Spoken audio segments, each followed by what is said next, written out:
नमस्ते। चिकित्सा और स्वास्थ्य कार्यक्रम के और एगो कड़ी में आप लोग के स्वागत करते हैं जा। जी हाँ, हर सप्ताह जैसे कि हमने आप लोग के आगे एगो विषय के संगे आयला जा ताकि आप लोग अपन स्वास्थ्य पर विशेष रूप से ध्यान देव जा।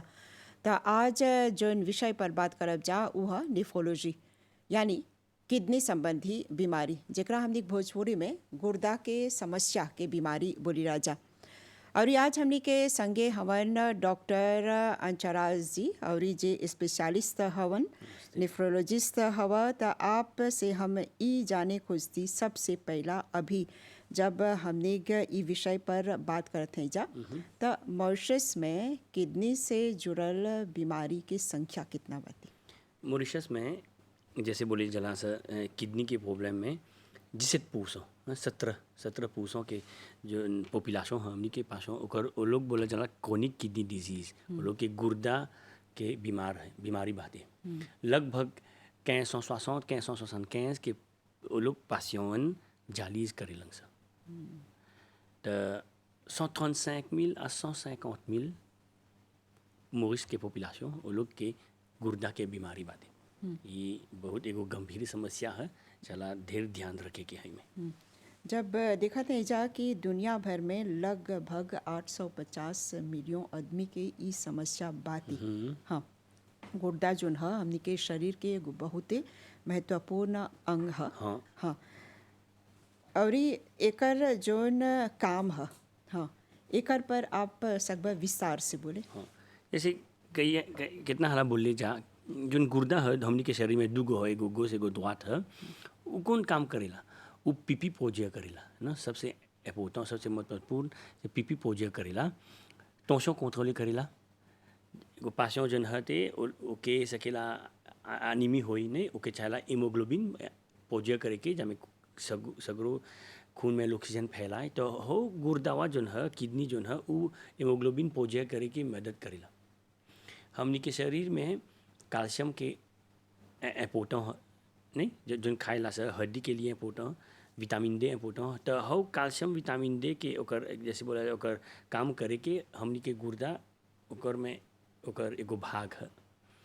जोन खाएला से पीला से बुरा चीज़ है नहीं, अच्छा चीज़ है। अच्छा चीज़ हमनी के देह में निमन से अब्सॉर्ब हो जाए। तो बुरा चीज़ है वो मूत्र के माध्यम से निकली तो वो किडनी के काम है निकाले के।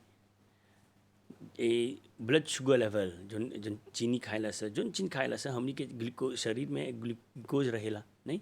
तो ग्लूकोज कंट्रोल करे के एगो किडनी हमनी के आवश्यकता है। तो ऐसा ढेर काम रहेला।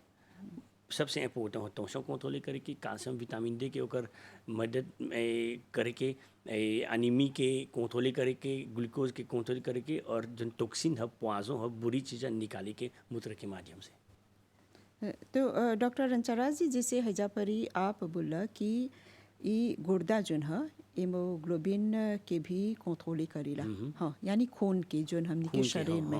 हाँ, तो ढेर कोई के अक्सर देखी रह जा कि उ लोग के हीमोग्लोबिन जोन बाते या तो कमती बाते या कैसे कंट्रोल करल जाला? नो, जोन पासियों जे गुर्दा बीमारी है क्रोनिक किडनी डिजीज बोलल जाला कोनो बीमारी, तो उ ओकर ओ लोग के अनीमी होला।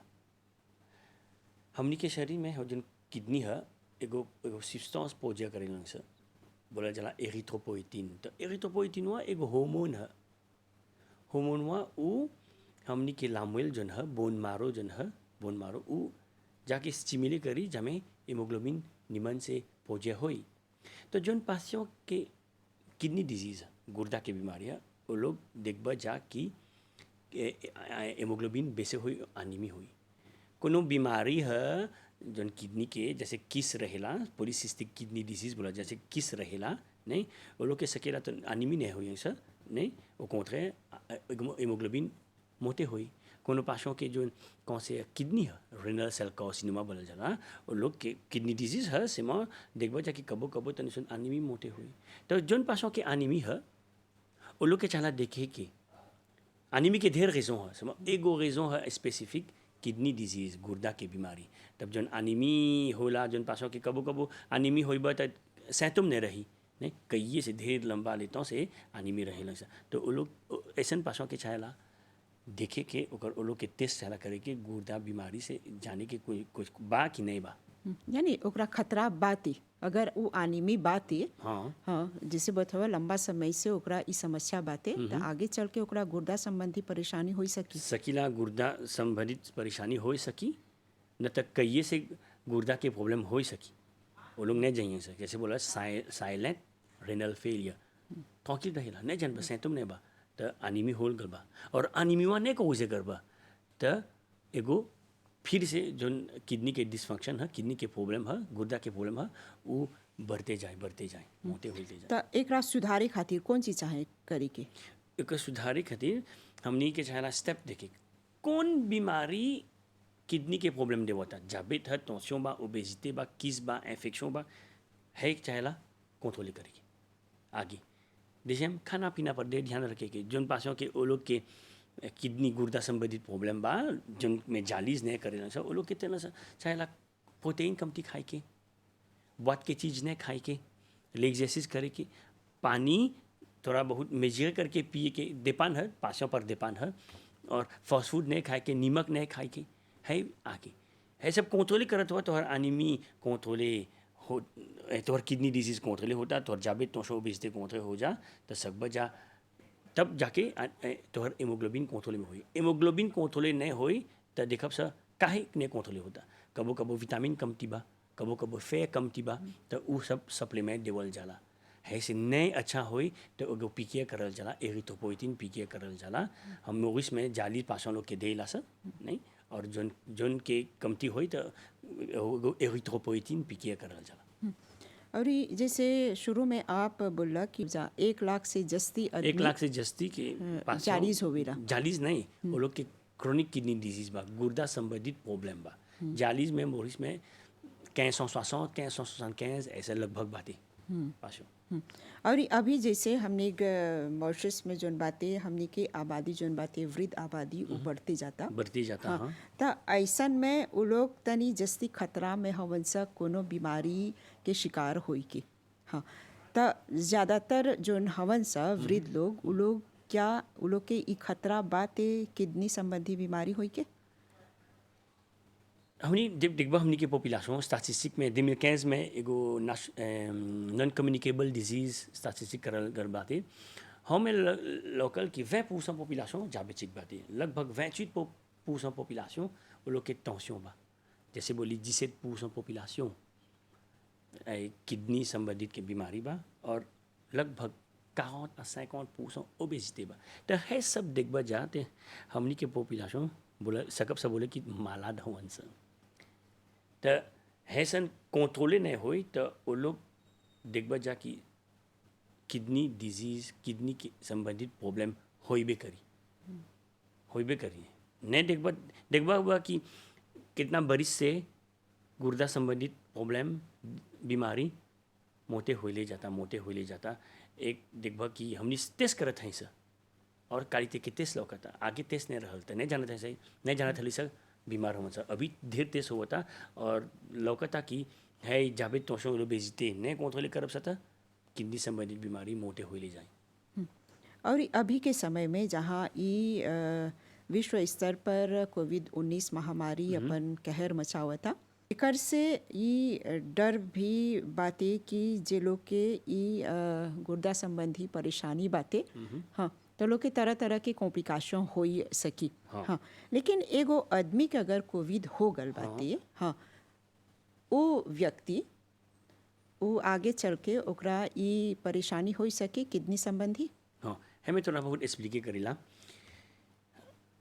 आगे जो कोविड है वो सकी कोनो पासों के हुई जाबे तोशों को जालीज किडनी लेके सबके हुई तो जोन के प्रॉब्लम है लासौते के प्रॉब्लम है कोनो लासौते के जालीज करेला लेके के प्रॉब्लम बा तोशों बा जाबित बा ने लोग के कोविड होई तो जोन पासों के है सब ने बा कोविड बा सकी वो लोग के ढेर अफेक्ट करी है एगो एगो एगो एगो इम्पोर्टेंट चीज़ है। और अगर कोविड हो गल बा ओके सकेला प्रॉब्लम रेनाल होई किडनी के प्रॉब्लम ढेर के देखबा जा कि कुछ नहीं होवेला, एसिम्प्टोमेटिक बोला जाला अंग्रेजी में, वो लोग के कुछ नहीं होवेला, खाली कोविड हो गल बा नहीं, वो लोग के बोलब सा घरे रह के अपन पानी भी पिए के देखे के सेल्फ आइसोलेट करल जाला। तब जोन पासों के सिम्टम होवेला सिम्टोमा कंट्रोल करब सा, और जोन पासों के सेवियर होला इन्फेक्शन हाली हाली से फैलल जाता, ओकर में देखबा जा कि एगो को इन्फेक्शन बैक्टीरियल इन्फेक्शन हो गल बाते हैं, ओ लोग के देखबा जा कि सकियांग सा एगो किडनी प्रॉब्लम हो जाए, डिपेंड है सेवेरिटी पासों पर। जोन के बोलत हैं कोनो प्रॉब्लम नहीं बा हैं, जोन के प्रॉब्लम जाली से जाबी तो वो लोग के हाली हाली से सकेला प्रॉब्लम हो जाए अगर कोविड में हो गल बाती, जोन के कुछ नहीं बा, अगर मलदुआ सेवे बा हाली हाली से फैले जाता, दवाई देवल पर कंट्रोल नहीं होता नहीं। कोविड जो है अनप्रेडिक्टेबल है नहीं, कबो जान जाए कौन चीज हो, कबो कबो नहीं जान कौन चीज हो, तो ऐसन पासों के हाली हाली से देखब जा कि कंट्रोल नहीं करबा तो सेवियर हो गल बात सकेला किडनी बीमारी हो जाए। अभी जैसे आप स्पेशलिस्ट हवा, अभी के समय में जैसे देखा थे जा कि ढेर कोई के कोविड बातें मॉरिशस में भी आप लोग के परेला ढेर जांच करे के।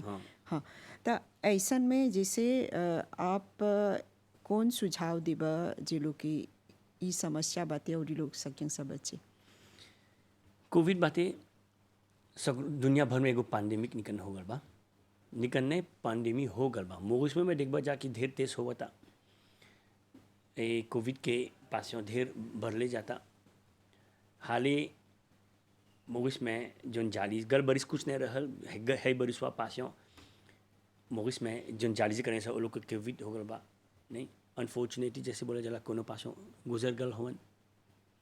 देखबा जा कि अभी एंटीमो में पासों जोन जाली से करें वो लोग के कोविड हो गल बा, तब है जोन इंस्ट्रक्शन देव वो सबहन के कोविड से बचाए के खातिर हमनी के चाहिला सोशल डिस्टेंसिंग रखे की। देखबा जा गवर्नमेंट मिनिस्टर ला सांते लोग एम्फासिस डालत हों सर कि सोशल डिस्टेंसिंग रखे की, भीड़ में जाके नहीं रह के हमेशा अपन मास्क डाले के नहीं, और हाथ धोए के हैंड सैनिटाइजर ऐसन प्रिकॉशन पासों जो जालीज करेलन सो कोनो पासों के ओकरे ओ लोगों के चाहिला ध्यान में रखे के। और हमनी मिनिस्टर में और सब ने लोग मिलजुल के हमनी एगो डिसीजन ले ली सर कि हर समय जन पासों जालीज करेलन सर हमनी के सौ जालीज में एगो रैपिड एंटीजन टेस्ट करब सर लोग खातिर हर समय करल जाए, देखल जाए कि होल बा कि नहीं। रैपिड एंटीजन टेस्ट हो गल बा नेगेटिव रही तो कुछ नहीं करब सर, पॉजिटिव होल बाते हमने एगो प्रोटोकॉल स्वीप करब सर, डिसीजन करब सर ऐसा पासों के चाह सकब सर इजोले करे, ऐसा पासों के चाह हॉस्पिटलाइजे करे, और सकब सर जन पासों के सिम्टम हो गल बा सीवियर हो गल बा वो लोग के देखब सर ENT विदा करब सर, एगो पॉजिटिव कोविड सेंटर में विदा करब सर। तो हमनी है प्रिकॉशन सबके hand sanitiser mask social distancing दवाई लेके और प्रिकॉशन लेते हैं एगो रैपिड एंटीजन टेस्ट करते हैं हर समय, जमें स्क्रीनिंग निमन से होई देखल जाए कि के बीमार बा के नहीं बीमार बा है। तीनवा इम्पोर्टेंट है वैक्सीनेशन। 90% से तने सुन जस्ती जोन पासों जालीजे है मॉरिशस में वैक्सीने हो गल बाटे, और जो ने वैक्सीने होने करत हों हमनी वो लोग के सिपो देवत हैं से औकुआजे करत हैं से वैक्सीने करेगी। ऐसन औकुआजमा ऐसन एडवाइस हम सब के देवत हैं मॉरिशस में, जो सब के देवत हैं चाहिला वैक्सीने करेंगे है, ये एगो प्रोटेक्शन है कोविड से बचे के, कोविड के कुछ नहीं हुई।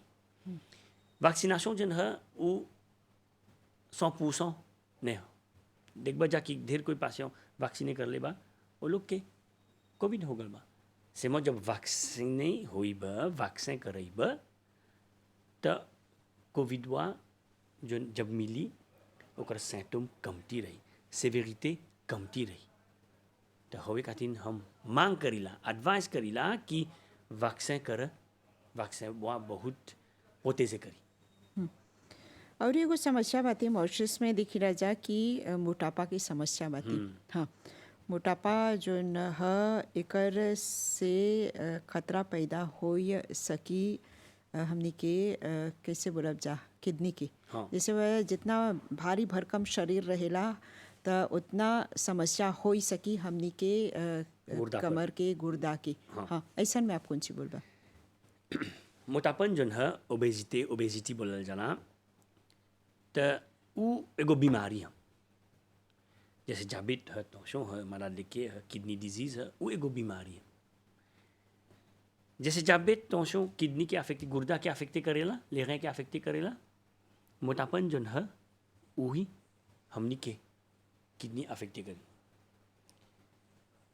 हमनी के शरीर में दूगो गुर्दा है, जैसे बोली वो लोग काम करेंगे सब फिल्टर करेंगे सब नहीं बुरी चीज़ निकाल। जब मोटापन रही तो जन प्रेशर रही हमनी के गुर्दा पर और उगमौते हुई।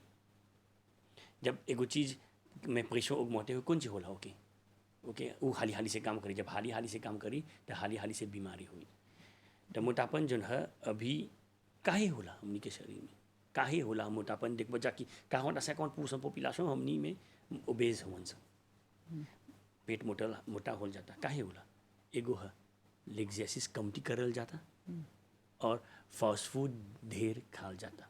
हमनी के दुनिया भर में मॉरिशस में एगो फास्ट फूड एगो एपिडेमी निकन हो गल बाटे।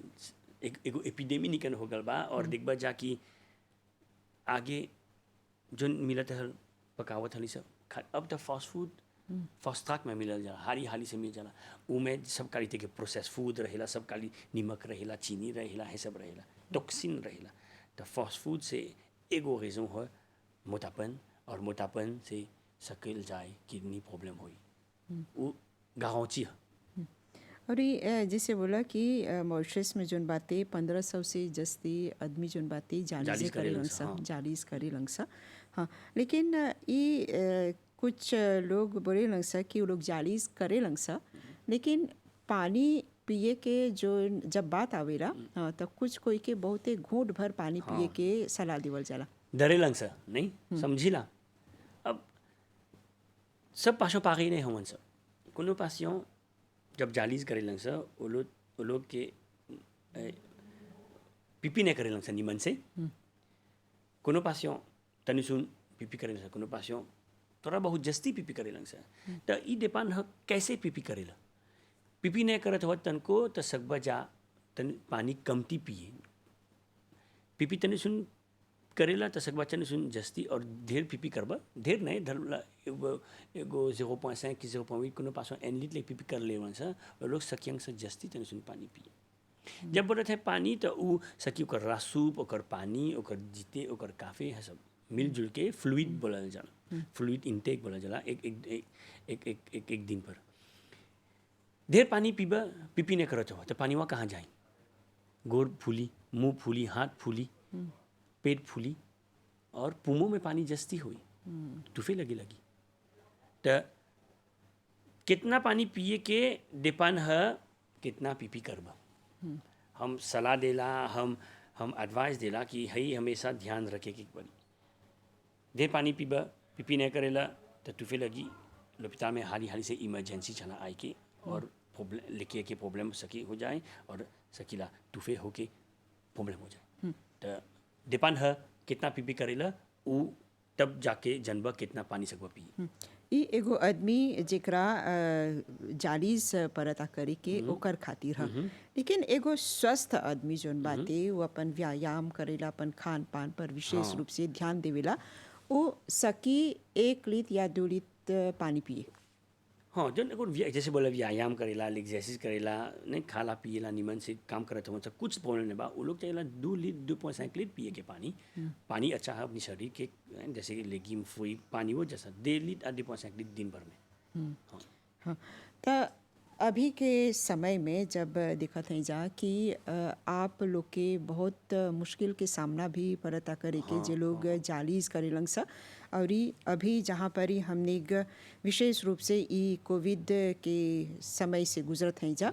हाँ तो ऐसन में कौन कौन तरह के व्यवस्था करल जाला जे लोग के किडनी संबंधी बीमारी बाती कैसे आप लोग ई सब कैसे बोला जा मरीज लोग के देख रेख करत हवे जा? हाँ तो जोन जैसे बोली कि हमनी जालीज पासों बोलब तब जो जालीज नहीं करे सा वो लोग में सुन बतिया जोन के पासों जालीज करेला सा सेमेन में 3 हाला हमनी भेंट करेला सा एफएमए रही डॉक्टर रही कौन रही तो वो लोग के हमनी से हमेशा एक्सप्लिक करेला सा देखा तो लोग जालीज करेला सा विलनेगा बहुआ सा है बीमारी के अफेक्टे होगी तो अंकुआजे करे सा वैक्सीन करे के जैसे कि बोली भीड़ में नहीं जाए के खाना पीना पर दे ध्यान रखे के और हमनी हर समय टेस्ट करीला सब जे जोन पासों रैपिड एंटीजन टेस्ट होई पॉजिटिव होई तो हमनी अगे डिसीजन लेवत हई सब मिनिस्ट्री पर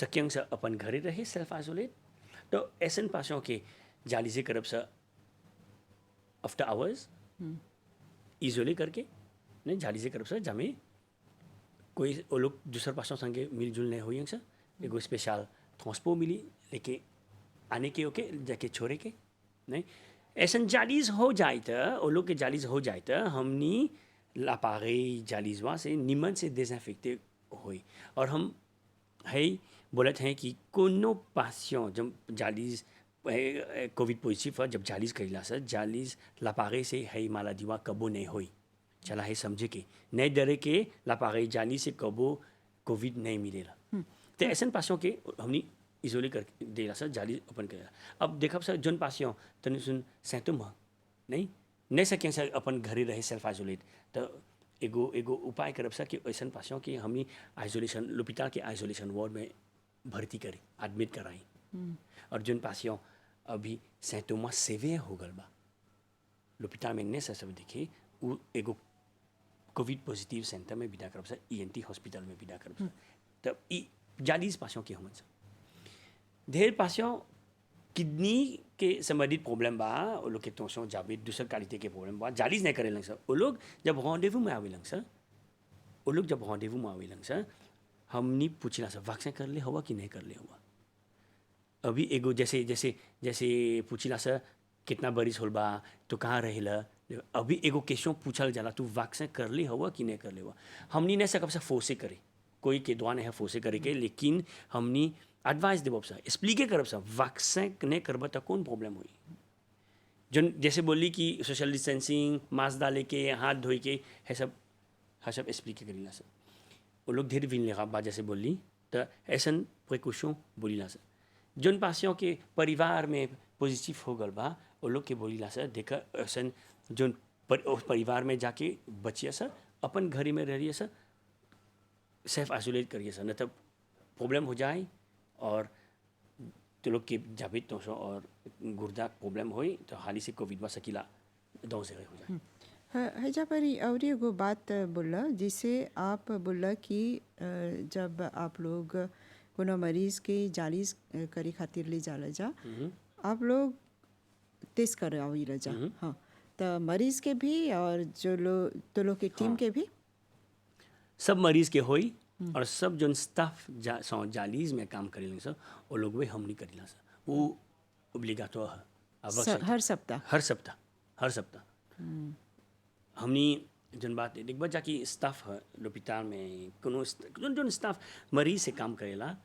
हमनी वो एक्सपोजे होइला सर तो हमनी अपने के प्रोटेज नहीं करब सकता नहीं सकब सर पासों के प्रोटेज करी तो हमनी वो मांग करीला सर कि हमनी के हो रैपिड एंटीजन टेस्ट करीला सर इफेक्टिव है देखल जाए कि कुछ बा कुछ नहीं बा कुछ रही तो हमनी एगो व्यवस्था हो बाटे हमनी एगो प्रोटोकॉल मिनिस्टर से बाटे हमनी के सेल्फ आइसोलेट होई के कि हमनी के पोपाजे है मंडल दिया पोपाजे नहीं करब सर और पासों के प्रोटेज हुई जब पहले किडनी जब बोलत हैं जा तो मेडिकल टर्म में बोलब जा प्रॉब्लम रेनाल हाँ रेनाल कमर हाँ तक करके हाँ तब ढेर पासियों कलकत्ता में बोले कमर दुखाता हमार कमर दुखाता नहीं बोले गए फैमाल केवल में जैसे बोला जाला जब कमर दुखाला वो बाके के हड्डी और मसल के प्रॉब्लम है तो कमर दुखाला सकेला कबो प्रॉब्लम हो किडनी के गुर्दा के जब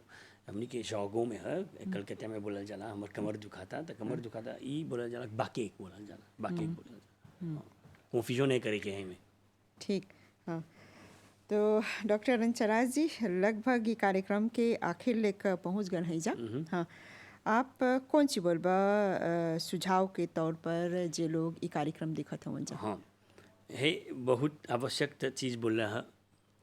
जैसे देखो तो मॉरिशस में हमनी के छोटे से देश में अभी जन बातें समस्या गंभीर बा। हम डराए नहीं खोजल ताई समा हमनी चाहिए सारा समझे कि काहे गंभीर बा। दिन ब दिन कोविड के पासियों बढ़ते जाता। गल बरिस जब हमनी है प्रोग्रामों में रही सा तब सकेला वैक्सीन नहीं हो रहा। देखबा है बरिसवा वैक्सीन होल बा। वैक्सीन जो है 100% गारंटी नहीं है, लेकिन प्रोटेजे करेला। वैक्सीन नहीं करबा कोविडवा से अफेक्टे हो जाएबा तो सिम्टम सकेला होई सकेला नहीं होई। वैक्सीन जो करबा सिम्टम कमती हुई। नहीं बोलब कि नहीं हुई, सिम्टम कमती हुई। कोविड इतना सेवे नहीं हुई। तो हम मांग करीला जे प्रोग्राम देखा था तो जे देखा था वैक्सीन नहीं करल गल हवन सर, तो हम मांग करीला कि जाके वैक्सीन कर। फामी के औकुआजे कर, अपन परिवार के अपन अपन अपन अपन वाजिन वाजिन के परिवार के औकुआजे कर जाके वैक्सीन कर। वैक्सीनेशन वो एगो प्रोटेक्शन है। जैसे आगे जैसे पोलियो रहल वैक्सीन से इराजिके हो गल बाटे। नहीं बोलब कि कोविड-19 वैक्सीन से इराजिके होई, सिमा वैक्सीन करबा त वो कमती होई और तो के प्रोटेज करे, सबके प्रोटेज करी, पॉपुलेशन के प्रोटेज करी। है ये है हमार एडवाइस। सबके धन्यवाद बोलीला। ठीक, बहुत बहुत धन्यवाद डॉक्टर जी।